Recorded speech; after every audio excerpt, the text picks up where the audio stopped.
అదేనా నమస్తే అన్న నమస్తే. ఏంటి కాంగ్రెస్ పరిపాలన ఎలా ఉంది? సంవత్సరం పరిపాలన ఏం పాలన ఉందండి, అంత ఆగమం ఉంది. రైతులకి ఏం నష్టమే ఉంది. రైతు బంధు లేదు, రుణమాఫీ లేదు, కళ్యాణ లక్ష్మణ్ అది లేదు, తులం బంగారం అన్నాడు లేదు, ఏది చక్కగా లేదు. మాటల వరకు ఏది కానీ బాగా చేస్తున్నాం అంటున్నారుగా, ఆ మాటలే అది. ఎవరు చేసిన అమ్ముడు రమ్మని చెప్తాం.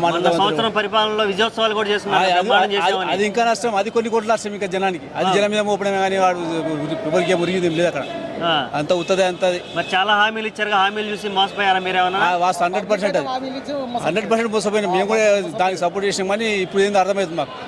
ఇక జిందాలో జన్మల కాల్సిన మాట నమ్మేది లేదు, అయిపోయింది. ఓకే, ఇప్పటి వరకు ఇచ్చిన పథకాలు ఏమన్నా బాగున్నాయా? అంటే మహిళలకు ఉచిత బస్సు కానీ అవన్నీ వాళ్ళు ఏంటండి, వాళ్ళు కూడా అనుకుంటారు బస్సులలో. ఇప్పుడు మేము సీట్లకి ఎక్కిన టికెట్ పెట్టి డబ్బులు నేను కొంటాను, నేను కూర్చొని లేసానా, నేను లేస్తా, వాళ్ళు అనుకోవాల్సి వస్తుంది. అది కూడా వేస్ట్. 225 అబద్ధం ఇవ్వట్లేదు. 225 అన్నారు కదా ఇప్పుడు వాళ్ళ లేడీస్ కు. కాబట్టి డబ్బులు కూడా రావట్లేదు.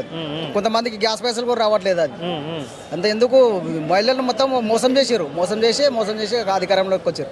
అధికారంలో వచ్చినాక ఇప్పుడు అందరూ పరిశాన్ అవుతారు, చాలా పరిశాన్ అవుతారు ఇప్పుడు అంతా.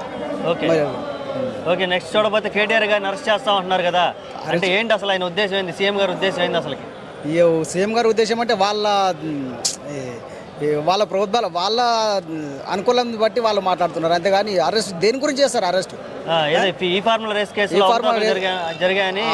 అటువంటి కేసులు చాలా ఉంటాయి. అటువంటి రేవంత్ రెడ్డి ఎన్ని కేసులు లేవు, 100 కేసులు ఉన్నాయి, 1000 కేసులు ఉన్నాయి. మరి దానికి ఆయన చేసి తప్పలేదు కదా. రేస్ కార్ కేసులు అంటే ఏముందంటే రేస్ దాంట్లో తప్పేం లేదు. దానికి బెనిఫిట్ ఉంది, లాభం ఉంది కానీ నష్టం ఉందా? మొత్తం లోతుగా ఆలోచన చేయమని, దాన్ని తీయమని, మొత్తం చిట్టా తీయమని. దాంట్లో ప్రాబ్లం బయట పడుతుంది కదా. ఊరికి అరెస్ట్ చేసి ఏం చేస్తావు? అరెస్ట్ చేసి లోపల ఉండే అంతా రేపు వస్తాడు. రేపు పరిస్థితి మీకు వచ్చినాక 100% కేటీఆర్ సీఎం కావడం గ్యారంటీ. ఈ కేటీఆర్ రేవంత్ రెడ్డి తిరిగిపోవడం గ్యారంటీ. మళ్ళీ ఏదావిధి కాంగ్రెస్ పార్టీ మళ్ళీ ఏదావిధి ఏ స్థానానికి వస్తానికి వెళ్ళిపోతుంది. మళ్ళీ ఏ ముందుకు వచ్చేది కాదు.